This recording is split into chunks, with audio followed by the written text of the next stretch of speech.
Hi everyone, a big thank you for joining me at the Ravenswood podcast. We're super excited. Now you're probably looking as well at one of my guests, because one of my guests, Matt, was with us a couple of weeks ago and he's back again. And we've also got Paul Merritt with us as well. So Paul and Matt, how are you guys? Good, Ray. How you going, mate? Yeah, very, very good. Very well, mate, very well. So we obviously spoke with you guys about a year ago and was really intrigued. And one of the problems that I seen in the game of football, soccer, as we call it here in Australia, was all around athletes, planning post-careers, and also basically trying to help athletes secure the futures. And then when obviously you told me a little bit about Merritt Sports and what you're doing. But before we get into that, I'd love it if you just maybe give me both a quick little 1 minute overview of who you are, what you do, and how you've ended up to come into form Merritt Sports. So we'll probably start with you, Paul. Yeah, thanks, Ray. Yeah, look, I've been in the property game for 36 years, and you know I'm third generation real estate, and I've done land, I've done building, I've done retail building, and now I'm in that wholesale space, helping people with investment properties. And my specialty is house and land packages, so land and new builds. And you know what I've seen and learnt over the last couple of years is, for me personally, is watching people build wealth through property, and how that's exciting to them, but also to me, because I'm trying to help people build that wealth by buying multiple properties, not just one or two. And because I've got a bit of a sporting passion like you, I'm a bit of a sporting nut. I wanted to work out how I could combine those two passions, and over time, I've read reports where you've got athletes that some have been successful in life after sport, and what they've done while they've been playing professional sport, but there's obviously a lot of stories that you read where people have finished the sport and they don't know what to do next. They've got no money, they don't know what to do next, and then struggle in life. And I thought I need to somehow tap into that as well, and get involved, and trying to work out how me as an individual contact sporting people who don't know who I am. Was the next step that I thought I needed to work out how I would do that. I've known Matt on and off for the last sort of 10 or 15 years, and bumped into Matt a year or so ago, and just sort of said to him, "This is what I'm thinking about. Would you be interested in sort of coming on board and joining me with this on this journey?" And he was like, "Yep, I'm in," and off we go. Matt, a little bit about your background, if anyone hasn't seen my last podcast with you on. Yeah, mate, very fortunate and to be a professional athlete in rugby league for 10 years with the Brisbane Broncos, also representing Queensland and Australia along my journey. So debuted in 2010, and then I was medically retired in 2019 due to a shoulder injury. So yeah, coming up to 5 years almost retired now. Have had a hell of a time in my footy career, and I wish I could still be playing, but life goes on, and now married with 3 kids and enjoying life, and something that I'm passionate about, and looking forward to is partnering with Paul and in Merritt Sports, and guiding these athletes, and to something that they can build. Their vision might not be there when they're 19 or 20 to have a family and be supporting kids that are going through school and set themselves up outside of their chosen sport. So coming with Paulie and building something that we think is quite unique for us to pair together. And I've been in the bubble as an athlete, and I know what people come across you and they want to pull you in this direction, that direction. They want a little bit out of you.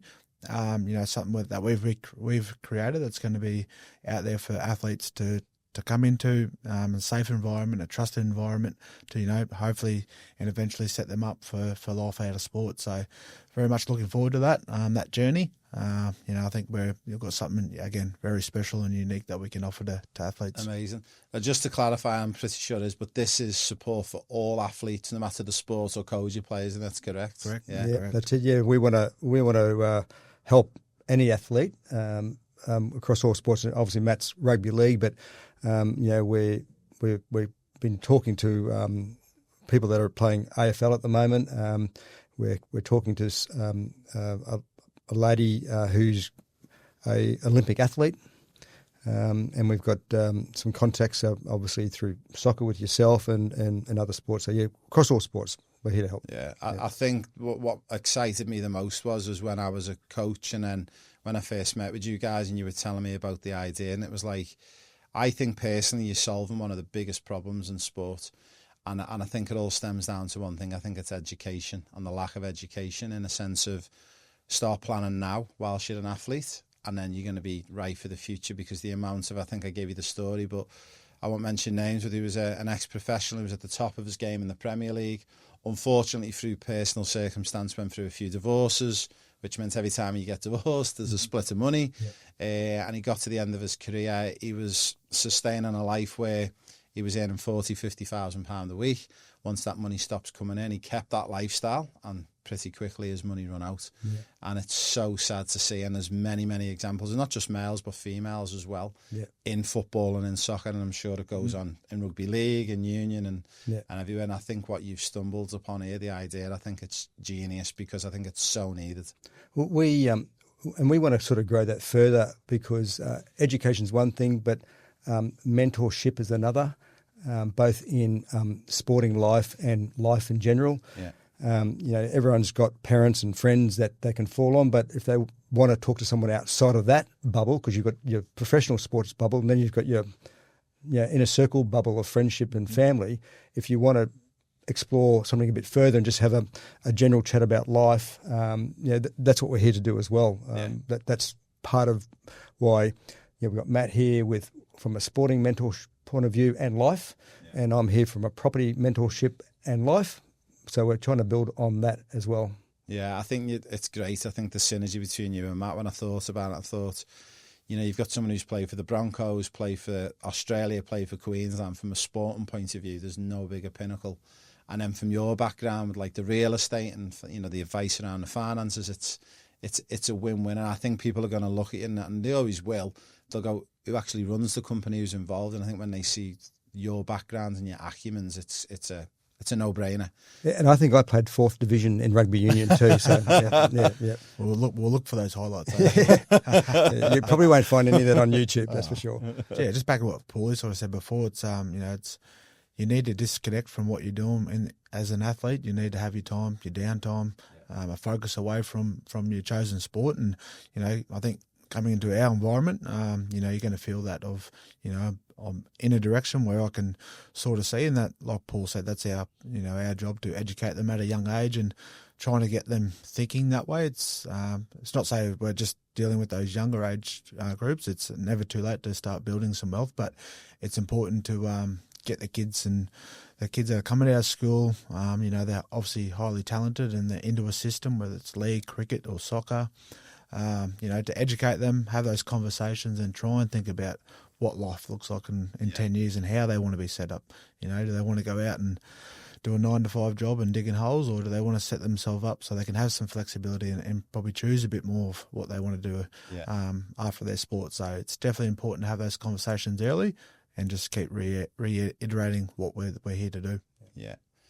Paul, for you, I've thought about this, and I can see from an athlete's point of view, a lot of athletes might be a little bit scared to maybe reach out, and they're going to think, how much is this going to cost me, or what's the effort levels? But I think, do you agree, the financial literacy has got to be part of the athlete's journey? Yeah. Look, I mean, as a normal buyer's agent would have a sign-on fee, if you want to engage them. I get paid by the builders, and so I don't charge anybody any money. So my success is based on doing the business. That's the first and foremost. Amazing. The journey that we take the athletes on is there's no pressure. We'll sit down and have a coffee, and we've just done this recently with a young player, and his parents came along too, and we're very supportive of that as well, because this journey we're all involved, and we talked about what we do and how the process works, and there's no obligation for them to go any further if they don't want to. We're here to help them, but it's their choice.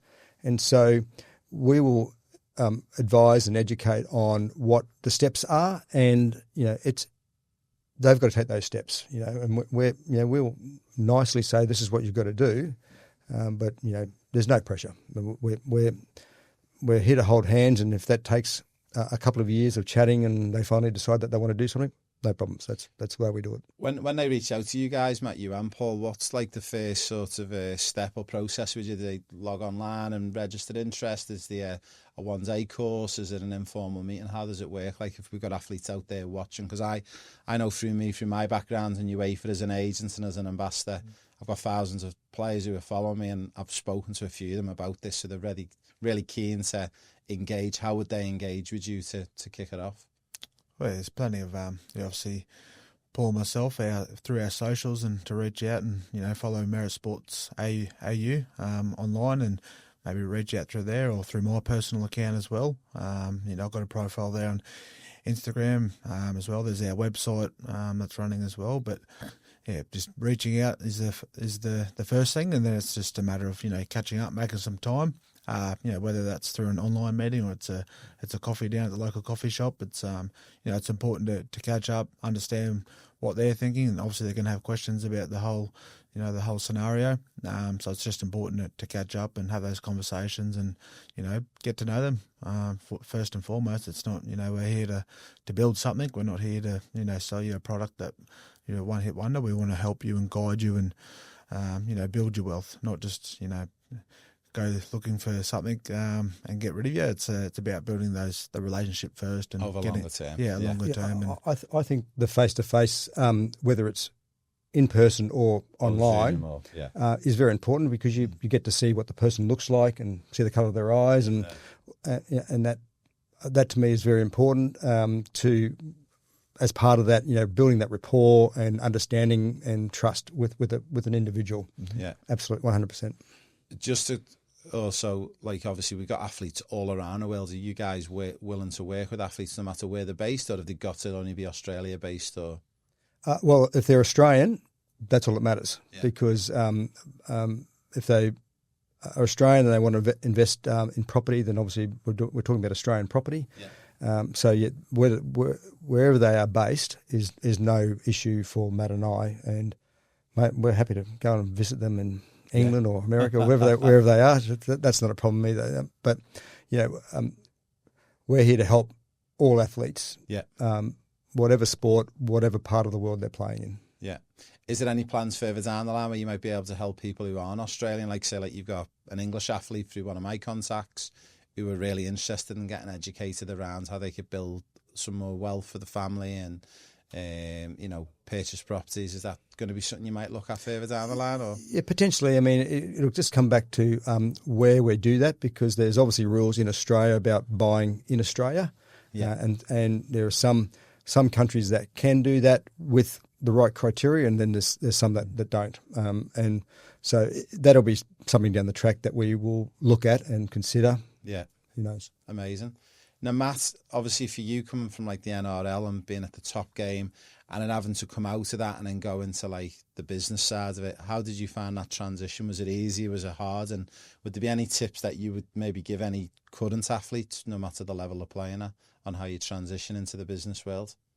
Yeah, mate, it's obviously, something, sort of my journey coming. I worked for 3 or 4 years before I made it to the NRL and got my debut. So I was a fencer before rugby league, so get out there and dig some holes and put some post in and mix some concrete. So very hard job, but that's work ethic. That's probably what got me to where I was. I worked very hard to succeed and eventually got the reward of playing NRL for 10 years. So I think along your journey, it's about actually sitting down and thinking about what you want to do. Whether you're at the club, the Broncos, you're at the Raw, you're Cricket Australia, sitting down with people in that organisation and, asking them about, what do you see that I could sort of do, or, asking the questions that, what should I be setting up for myself, life after sport. It's very important. I was pretty lucky that, or not lucky, I was medically retired due to a shoulder injury, but, I got to experience a bit within the club. I did some corporate work. I did some ambassador, game development, charity work as well. So I covered a lot in the 3 years that I was medically retired for in the club. So it got me a bit of a feel, and that's like anything when you're going through your career. It's going out and seeing if you like to dig holes. Or Yeah. it's it's like if you want to be a nurse, you want to be. What's the answer to that? Oh, don't do it. It's bad shoulders. I think that's where shoulders. I come from. Digging too many holes before I played, and but yeah, it's just getting those life experiences while you can, while you got the time, a lot of spare time as an athlete, or especially in the rugby league world, to set aside some time to put yourself out there and go tag along. But again, I think meeting the right people. I've obviously known Paul for a while, but we really connected after I finished, and we've created Merritt Sports, and a few other friends that I've met through the kids going to school together. That are in business, that are reaching some massive goals with themselves, and just learning off them, the conversations. You surround people, you're hearing the same things over and over again, so it slowly sinks in. But again, I think it's that group that Paul touched on before about disconnecting from your sport and then going outside and reconnecting with a different group that that are there for the right reasons to help you. Yeah. I think what I'm touching on there is, I was listening to a podcast the other day, and it was taking yourself out of that comfort zone sometimes and going into maybe an area that you wouldn't be comfortable in, but then actually after a few days and a few weeks, you start to feel a bit more comfortable in there, don't you, and feel like you belong there as well. Oh, I think so, yeah. I think, like you just said, mate, the more you're around it, the more you're going to understand, and the lingos and the way that people talk and present, and about that conversation, and picking up little things. And we picked up a little thing before our meeting here today, which is a bit educational there. But, it's just those little things. You never know who you're going to bump into, or who you're going to talk to, or what path it's going to lead you down. And the more you put yourself out there as an athlete, and, the better off you're going to be. Yeah. Paul, for you, obviously being a real estate expert and being in the game for so long, what triggered you all of a sudden to really want to help athletes all of a sudden? Where did that come from? Well, it hasn't been an overnight thing. Yeah. It's something that I've been thinking about for a while, actually, probably about 10 years, to be fair. Wow. And but just sometimes I like to think about things maybe a bit too long. But I thought about what's the benefit of me doing this? What's the benefit of a player or an athlete, listening to me? Yeah. And so that's taken a few years to really formulate in my brain, and I think the key to it was getting Matt on board, because Matt adds a level of professionalism to what we're doing, because he's been in the bubble, he's now out of the bubble, he's played the sport at the highest level, and I think for him and I, where I'm only slightly older than Matt, as you can tell. Mate, got some greys coming. But we've got a real good connection together, and we're both married and family men, and we've got kids that are playing similar sports, and so there's a real good connection for us, and that was a key for me to help grow and build that business. Yeah. But mate, it's been in the brain and on the drawing board for a few years. Long time. Yeah, that's good. Matt, I know we did touch on this a little bit last time. I want to retouch on it again. I think it's an important one. But why do you think so many athletes, even maybe in rugby league, struggle so much financially after retirement? Is there one thing that you can really pinpoint on, or do you think it's a culmination of things? It's just not having the right people in your corner, mate. Whether it's whether it's mum and dad, or it's your best mate, it's your uncle, or whoever it is in your corner at the time. For me now, being outside, and all I want to do is help athletes to set themselves up. You do put yourself, or put the body through a lot. People probably don't understand what you actually do go through as an athlete, and especially a contact sport, and injuries, and the pressures of being in the spotlight all the time. And for me, it was okay for me being in the spotlight. I was fine. I'm a pretty easygoing bloke. But, for some that, they come out of school and straight into their chosen sport, and they're plastered all over social media, the news, they're out there, they're looked at, they're under the pump from the media, from every little thing they do. So, again, it's just having the right people in your corner that you can trust, surround yourselves, you can bounce ideas off. We want to create that environment for them. I've, again, been there, done that. I've been in it. I know what it's like to, copper, some verbal abuse and some online abuse and everything else. But again, I was okay with that. It's part of my job. And yes, I didn't play, and yes, I dropped 2 balls or whatever it is. Made some mistakes, but life goes on. But again, I think, definitely getting them to a young age. And, some, like I said, they come out of school, they're earning some good money. What are they doing with it? Are they just going to go waste it and buy a new car, buy the best clothing brand, clothes, shoes, whatever it may be, and not thinking about, they've got to think about their future and what they want to do. Yeah. It's not forever. I was a 10-year career, probably not many people, can play 10 years in rugby league, or, some people play for a year or two and they're out straight away. So it's about maximising what you can as an athlete to set yourself up, and it goes very quick. It goes very fast, doesn't it? Yeah. Mm. 1 minute you're playing 4th division sport, and then the next That's it, mate. Yeah. No. Welcome to the Professional Player Pathway. If you've got a dream yourself or a dream for your child, and you're going to move heaven and earth to make it happen, this pathway is a way for young football players like you to hone your skills and get your chance in Europe. Because talent is everywhere, but Europe is where football stars are made. So it's our job to get you there. But here's the kicker. Getting to the UK or Spain for academy trials isn't enough. You need to be good enough to get signed. Which is why our programme focuses on the complete footballer: skills, mindset, nutrition and education. We prep you not just to be as good as the English and Spanish kids, but better. In our sessions, we're going to cover a lot of ground. What exactly is the Professional Player Pathway programme? How does it improve your game? What it actually takes to become a professional footballer? Who we are partnered with? And the most important is our success stories so far. Will you be next? Register below or contact us.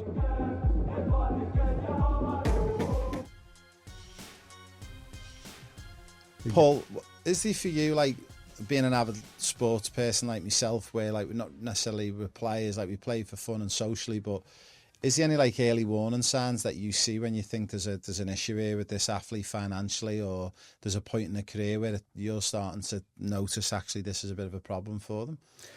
Yeah, look, I haven't seen it firsthand, but you do read and see these things, and that was probably a driver for me, because I'm thinking, it's like anything, when you say, if I was in that position, I would be different, and I don't know for sure, but I suppose being that sounding board to say, look, you are privileged, and everyone knows that they are privileged, but I think sometimes when you get into that bubble, and Matt could probably talk more about this, but as an outsider looking in, when you're inside that bubble,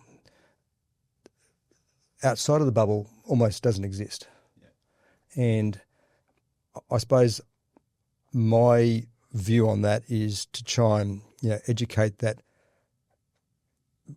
you've got to look outside that bubble while you're in the bubble, because there's a lot of people out there that want a piece of every athlete for good or bad reasons.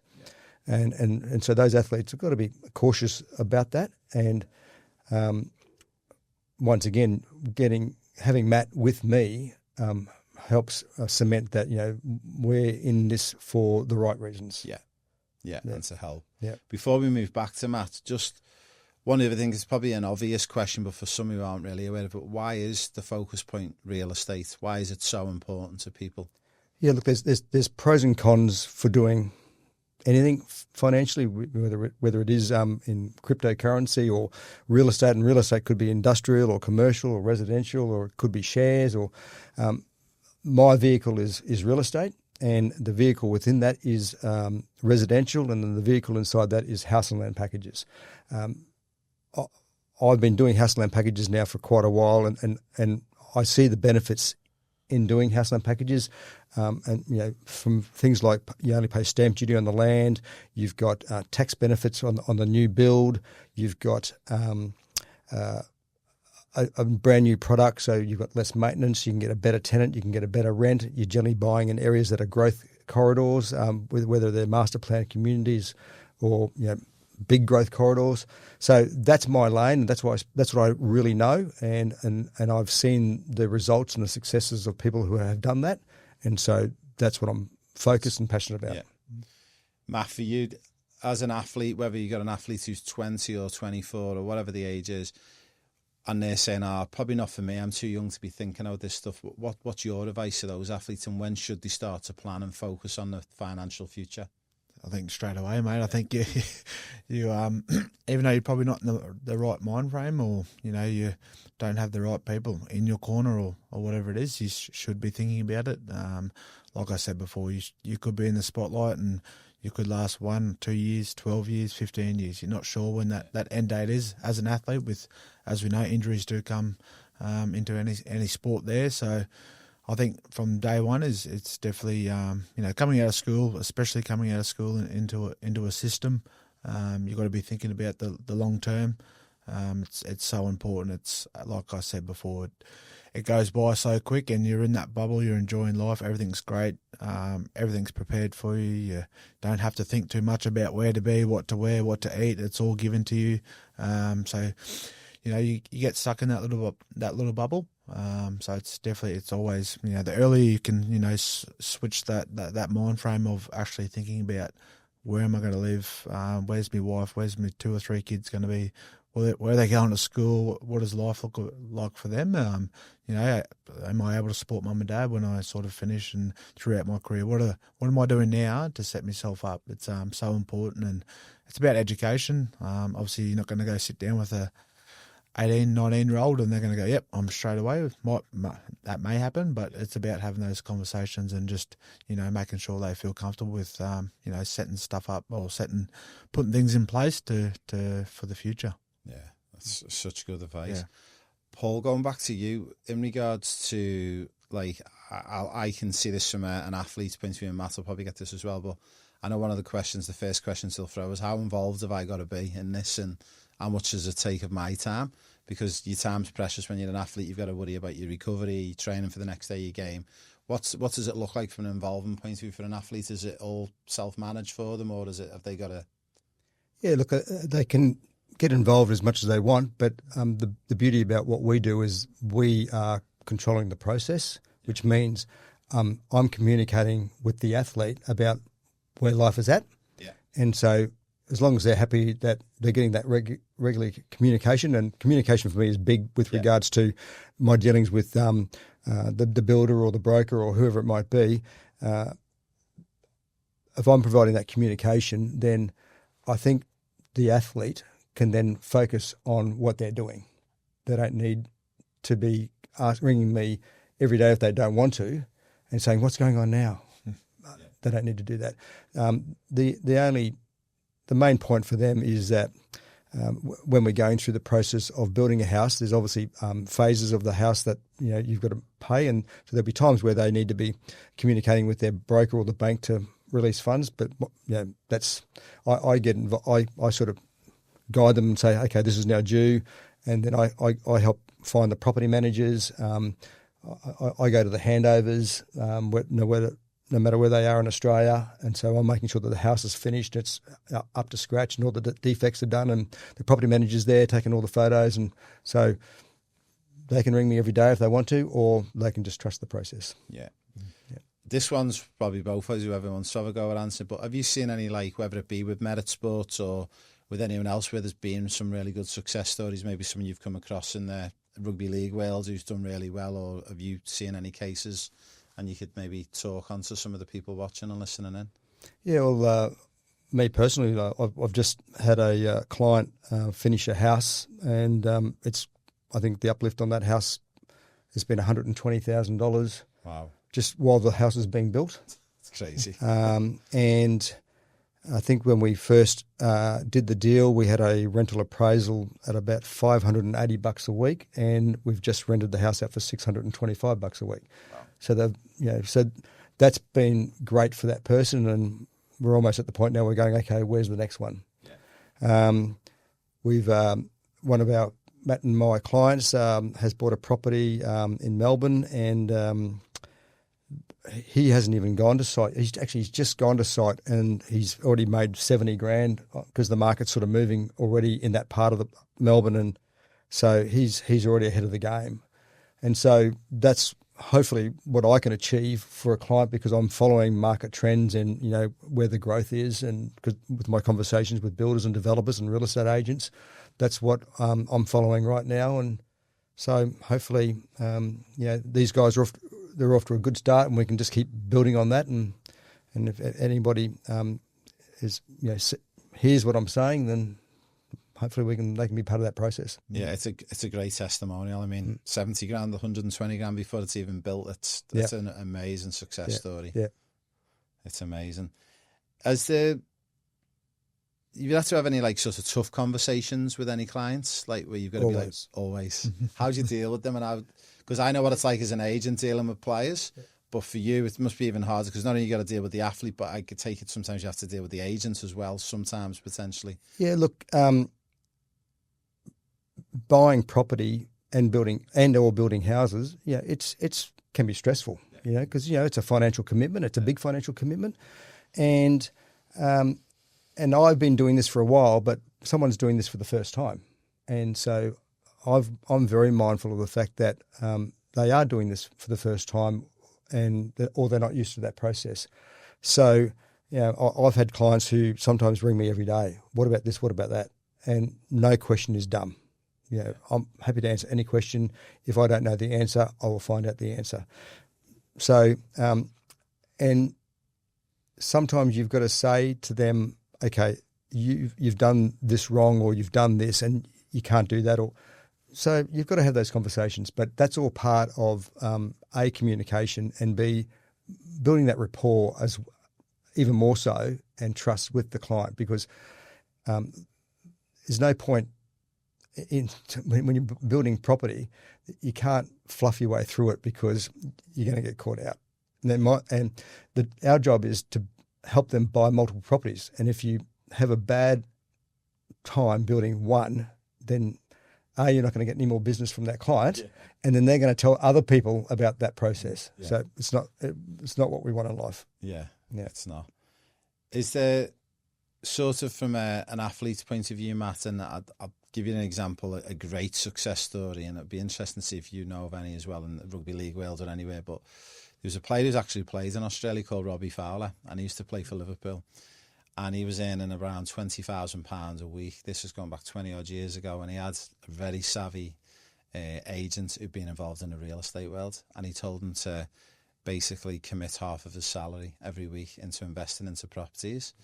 And I remember the conversations that were coming back for a family friend, that like all his parents were saying, "Oh, you're being scammed out of money. This is not right." Blah blah blah. But I think Robbie was glad he listened, because he was investing in properties in a place called Salford in Manchester, and they had wind that the Commonwealth Games was going to be there in 2006. Yes. And I think he made about £300 million off his property sales, and that was all real estate.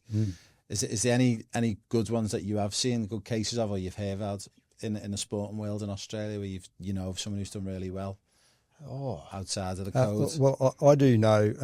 I won't name names, but there's an ex-Bronco player who's been pretty savvy in buying real estate, both residential and commercial, and he owns all that property. He's never sold them, and he still is involved in the rugby league industry. But I don't think he really doesn't need to work. Yeah, to be serious. A good place to be. Yeah. But for you, Matt, what are you most excited about over the next 12 to 24 months as you move forward with Paul and into Merritt Sports? Is there one thing in particular that you're looking forward to, or is it a mixture of everything? Yeah, obviously it's very exciting, mate, and looking forward to the mixture. But I think just getting out there and having these conversations and meeting different athletes, and I think just connecting with them first and understanding who they are and what their vision sort of looks like and where they want to be in life is probably most important, and to have those conversations. So I'm very excited about doing that, and meeting people from all walks of life and seeing how we can offer our support, and whether they come into Merritt Sports and we continue that relationship, but just getting out there, meeting different people is going to be I'm very excited about. It's exciting times. It is. So it's again, we're out there to be someone that's outside of the bubble that to steer them in the right direction. That's what we're here to do, and it's we're going to build some great relationships over the time, no doubt. It's just again, very exciting to be here in the initial sort of start of it, because it's a long road ahead that I'm looking very much forward to. I remember when I first met you guys and I went home that night and I was chatting to my 16-year-old daughter, and I get so excited with things, and I'm like, I keep finding these people and meeting these people who keep finding like complaints in the complaints department, but those complaints in the complaints departments are the things that can turn into $1 million business. But it's not about the money, it's about what you can do through making that money and how you can change people's lives. And I remember saying, like, Matt and Paul have unearthed a gem, and I've been saying this one for years. Yeah. I feel like they've robbed my idea, but I've got no background in real estate and I wasn't a professional athlete. Yeah. So I said I couldn't really go into it. I think for you, Paul, before we finish off, we've got a few minutes to go, but what's probably the one piece of financial advice you would give to any athlete who's starting out in a career, and maybe they've just signed a contract with the Broncos or with the Roar or whoever it may be? What would be the one piece of financial advice you give them? Yeah, look, you go and sign a contract when you're a young player, and it's for some good money. It's about what you do with that money. It's all well and good when you're looking at your bank account going, I've made it. Yeah. But if you're 19 or 20, have you really made it? So my advice is, if you can, as a 19 or 20-year-old, like, think about when you're going to be 30 or 40, and where do you think you'll be in life?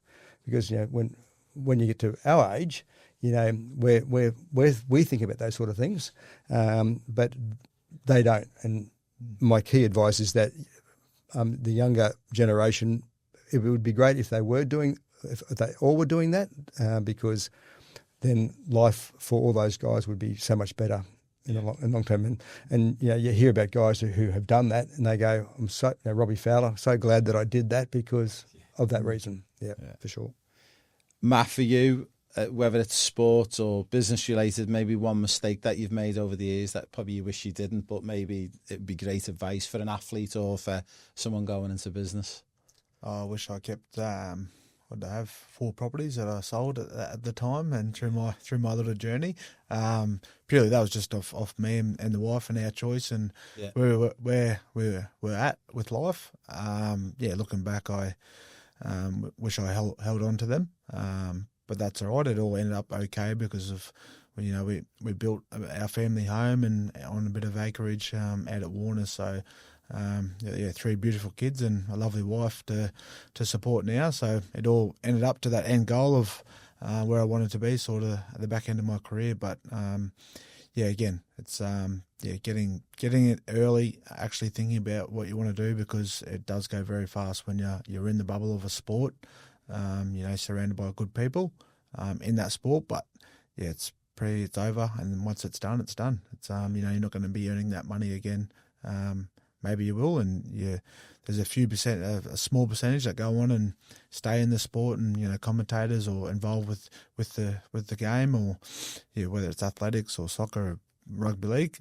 There's a small percentage that do stay on and still earn good money, but a lot of the other ones sort of fade off, and life goes on. So definitely having that vision of what will life look like for me when I'm 30, 40 years old. Yeah, amazing. Paul, just to finish with you, we'll do one more, but in regards to like money as well, I can imagine there's a lot of athletes watching this going, well, I don't earn $4,000, $5,000, $6,000, $7,000 a week. I'm only earning $1,000. Is this something for everyone, or have you got to be earning big money to be involved in this from your point of view? No, not at all. I mean, once again, it comes back to understanding where everybody's individual capacity is, because some people might say, "Oh, I've got X amount of dollars in the bank. I'm ready. I've got a deposit. I'm ready to go," but they may not have the borrowing capacity to actually do something. So, the first step that we always take with players or athletes, once we've built that rapport, is talking with a financial broker whether it's ours or they've got their own, to understand what they can afford to borrow, and then we know if they can go to the next step, or if they're not ready yet, what is the roadmap to get to that level. Yeah, brilliant. So if anyone wants to reach out to you guys, I'll obviously share all the information for all of our followers in the show notes, but if they wanted to reach out, how do they reach out to you? Is it Instagram, TikTok? Is it website? Or Yeah, well, TikTok. the web. Are we on TikTok? I don't know. What's Not yet, TikTok? not What's yet. TikTok? Anyway, no. Well, the website obviously has both Matt and my mobile phone numbers and email addresses. Amazing. We've obviously got our Instagram account, which is Merritt Sports AU. So that's the way to do it. Amazing. Reach out. Yeah, a big thank you both of you for joining me today, and I think you're going to be getting hands up from a lot of people when they see this, because I think it's so crucial.